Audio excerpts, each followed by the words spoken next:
Assalamualaikum warahmatullahi wabarakatuh. Berjumpa kembali dengan Agung Channel di sini.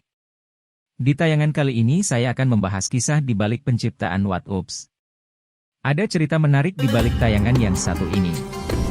Semoga pembahasan kisah di balik penciptaan WhatsApp ini bisa bermanfaat dan menjadi referensi buat teman-teman YouTuber sekalian. Yuk kita mulai. Bismillahirrohmanirrohim. Assalamualaikum, halo semua. Kita semua tentunya tahu tentang aplikasi chatting WhatsApp. Semua orang yang memiliki smartphone saat ini kemungkinan besar memiliki aplikasi itu. Karena selain gratis dan mudah digunakan, aplikasi WhatsApp memiliki fungsi yang banyak sekali.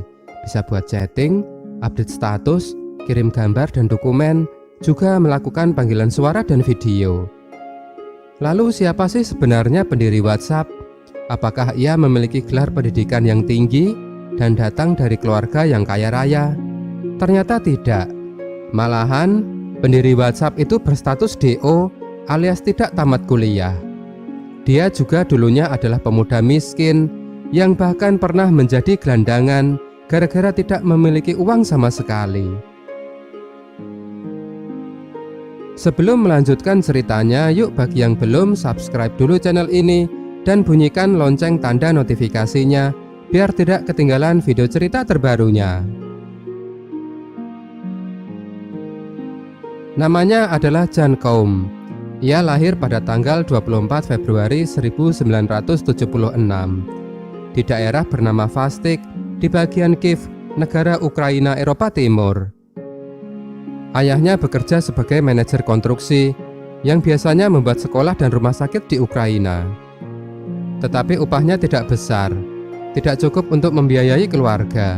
Sedangkan ibunya tidak bekerja, hanya seorang ibu rumah tangga saja. Jan Koum tinggal di daerah yang tidak memiliki banyak fasilitas. Listrik tidak ada, bahkan untuk mandi saja, ia harus mengantri dalam keadaan yang sangat dingin.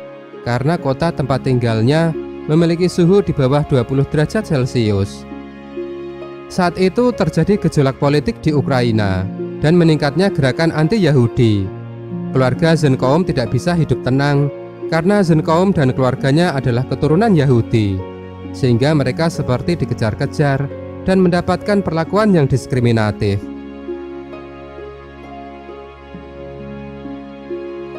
Pada tahun 1990, karena tidak lagi nyaman tinggal di negaranya, keluarga Jan Koum memutuskan untuk pindah ke Amerika Serikat.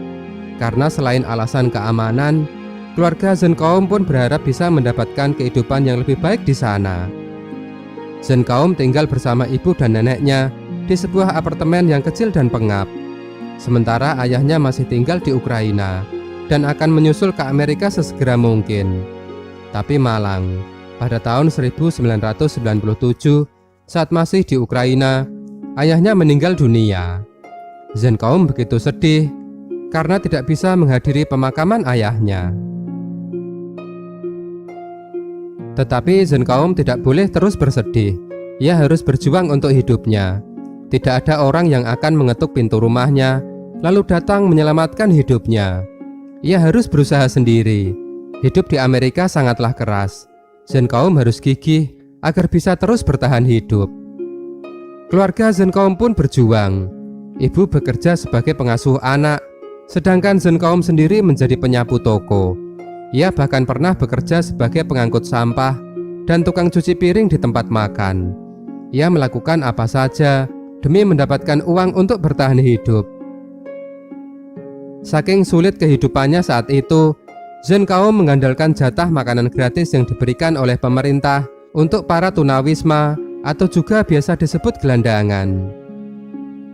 Jan Koum merasa tidak nyaman dengan kehidupannya.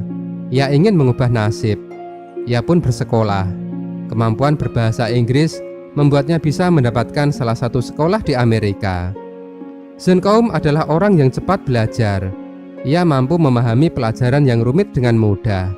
Dari beberapa mata pelajaran di sekolah, ia paling tertarik dengan pelajaran pemrograman komputer. Dan karena ia merasa apa yang dipelajarinya di sekolah tidaklah cukup, ia menabung uang agar bisa membeli buku-buku bekas tentang pemrograman komputer. Setelah itu, buku yang sudah ia baca itu ia jual lagi agar bisa kembali mendapatkan uang. Tidak hanya lewat buku, Zhan Kaum pun belajar tentang komputer secara otodidak. Bahkan, ia tergabung dengan para komunitas hacker agar kemampuannya dalam hal komputer semakin berkembang. Hidup begitu sulit pada saat itu. Pernah suatu ketika, Zhan Kaum bajunya robek, tapi ia tetap memakainya karena tidak ada lagi baju yang lainnya.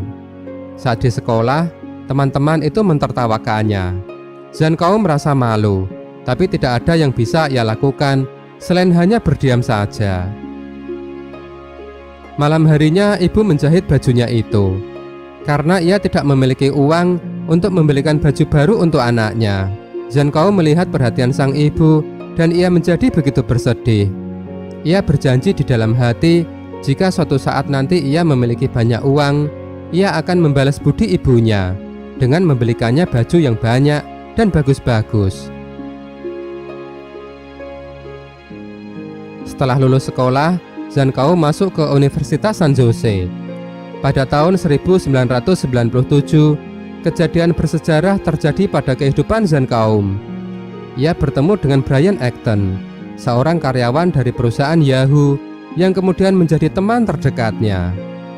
Brian Acton sangat terpukau dengan kemampuan Zhan Kaum dalam hal komputer. Ia pun menyarankan Zhan Kaum untuk mendaftar di perusahaan Yahoo. Zhan Kaum awalnya ragu, mana bisa ia diterima di sebuah perusahaan yang besar seperti Yahoo. Apalagi ia masih kuliah dan belum lulus. Tapi saat ia mendaftar dan Zhan Kaum mempraktekkan keahlian komputernya, perusahaan sangat terkesan dengan kemampuannya dan ia pun diterima. Di Yahoo, Zhan Kaum bekerja sebagai seorang teknisi infrastruktur. Suatu ketika server Yahoo mengalami kerusakan. Zhan Kaum yang saat itu masih berada di ruang kelas mengikuti kuliah, ditelepon oleh David Vilo, salah satu orang penting di Yahoo. Ia marah-marah karena tahu Zhan Kaum masih kuliah. Ia pun lalu meminta Zhan Kaum untuk segera datang ke kantor dan membantu memperbaiki server. Saat itu, memang teknisi Yahoo masih sedikit, sehingga semua orang dikerahkan. Setelah kejadian itu, Zhan Kaum memutuskan keluar dari kuliah dan fokus bekerja. Lagi pula, sebenarnya ia memang benci bersekolah. Di tengah perjuangannya memperbaiki nasib, Zhan Kaum harus menerima kabar yang pahit. Ibunya didiagnosis kanker dan pada tahun 2000 meninggal dunia. Zhan Kaum merasa sangat sedih dan kesepian.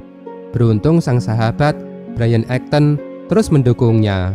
Mereka memang bersahabat dalam susah maupun senang. Bahkan saat Yahoo, tempat di mana mereka bekerja, mengalami jatuh bangun, Zhan Kaum dan Brian Acton juga ikut merasakannya. Semasa di Yahoo, Zhan Kaum sempat ditempatkan di divisi iklan, tapi ia sangat membencinya. Mungkin karena alasan itulah yang membuat WhatsApp bebas iklan. Pada tahun 2007, Zhan Kaum keluar dari perusahaan Yahoo. Setelah itu, ia bersama Brian Acton melamar pekerjaan di Facebook. Akan tetapi kenyataan tidak seindah dengan harapan. Mereka berdua ditolak bekerja di Facebook. Hingga kemudian pada tahun 2009, saat perusahaan iPhone mengalami kemajuan yang pesat, Zhan Kaum melihat potensi yang luar biasa pada perangkat seluler.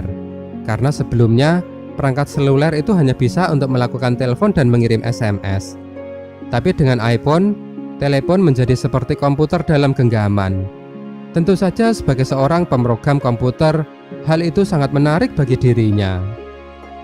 Zhan Kaum pun membeli iPhone dan mempelajarinya. Ia tertarik pada kumpulan kontak dan juga pada App Store. Lalu muncul ide untuk membuat sebuah aplikasi yang dapat menampilkan status pada kontak telepon di iPhone. Dari ide itulah, Zhan Kaum membuat aplikasi yang bernama WhatsApp. Zhan Kaum bersama Igor Solomenikov, seorang developer aplikasi iPhone, lalu menciptakan aplikasi itu. Dan pada bulan Februari 2009, Zhan Kaum mendirikan perusahaan yang ia beri nama WhatsApp di California. Semua orang mengetahui WhatsApp dan sangat terbantu sekali dengan aplikasi tersebut. Bahwa dengan aplikasi itu, orang bisa terhubung, saling memberi kabar, menyapa, mengirim foto, berbagi kisah melalui video, update status, dan banyak hal menarik lainnya. Tapi mungkin tidak semua orang tahu, di balik lahirnya aplikasi yang sangat mengagumkan itu, ada sebuah perjuangan keras yang sangat luar biasa. Karena sesungguhnya, pada awal dirilisnya WhatsApp, jumlah penggunanya itu sangat sedikit sekali, dan tidak ada uang yang bisa dihasilkan dari aplikasi itu. Zen Kaum sempat akan menyerah dan meninggalkan WhatsApp untuk mencari pekerjaan dan mendapatkan gaji.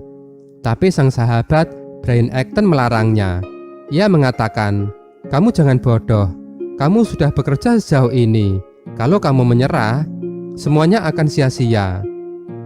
Zen Kaum pun akhirnya tidak jadi menyerah. Ia terus melanjutkan WhatsApp, melanjutkan perjuangannya. Dan pada akhirnya, semua hasil kerja kerasnya pun membuahkan hasil. WhatsApp mulai banyak digunakan oleh orang-orang. Kemudian, banyak fitur baru yang ditambahkan, sehingga orang makin suka, dan semakin banyak orang yang menggunakan WhatsApp. Aplikasi makin berkembang, menjadi lebih baik dan lebih baik lagi. Hingga pada tahun 2011, aplikasi WhatsApp berhasil masuk dalam 20 besar aplikasi populer di App Store. Dan pada tahun 2014, Zen Kaum dan Brian Acton menjual WhatsApp ke Facebook, perusahaan yang dulu sempat menolak mereka. Nilai penjualan WhatsApp itu adalah 19 miliar dolar. Tentu itu jumlah uang yang sangat besar sekali. Dan dari hasil penjualan itu, Zen Kaum menjadi orang yang sangat kaya raya. Beberapa hari setelah WhatsApp dibeli oleh Facebook, Zen Kaum melakukan sesuatu hal yang mengharukan. Ia datang ke tempat saat ia berumur 16 tahun, yang setiap pagi pada waktu itu, ia ikut mengantri agar dapat jatah makanan gratis dari pemerintah. Ia menyandarkan kepalanya ke dinding, mengenang masa-masa sulitnya. Pelan-pelan, air matanya meleleh, karena Zen Kaum teringat dengan ibunya yang telah meninggal dunia. Ia ingat perjuangan ibunya pada waktu itu, yang sampai rela menjahitkan baju robek miliknya, karena tidak memiliki uang untuk membeli baju yang baru. Semua dilakukan ibu agar bisa berhemat demi bisa bertahan hidup. Sekarang, saat ia sudah sukses, memiliki banyak uang untuk membeli baju, ibunya malah sudah tidak ada.